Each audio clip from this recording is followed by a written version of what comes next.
In this guide, you'll learn how to clear or delete your purchase history on an iPhone. Let's get started. First thing you want to do is launch your App Store. Then click on the profile icon given at the top right. Now navigate to the option Apps. Now on this page, you're going to find all the apps you have downloaded or bought with the Apple ID.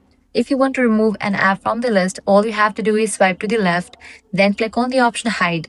It will immediately disappear from your purchase list. However, there is another place where you can find your purchase history. For that, close this, launch your Settings app. Click on your Apple ID given at the very top. Head over to the option Media and Purchases. Click on the option View Account. Now click on the option Purchase History. Here you can see every app subscription and purchase tied to your Apple ID. Unfortunately, this information cannot be hidden from this section. It's always stored in your Apple ID account. If hiding it is very important, the only option is to sign out of your Apple ID by scrolling to the bottom of the Apple ID settings and tapping Sign Out. That's all. If this guide helped you out, do not forget to like, share, and subscribe to our channel. Thanks for watching.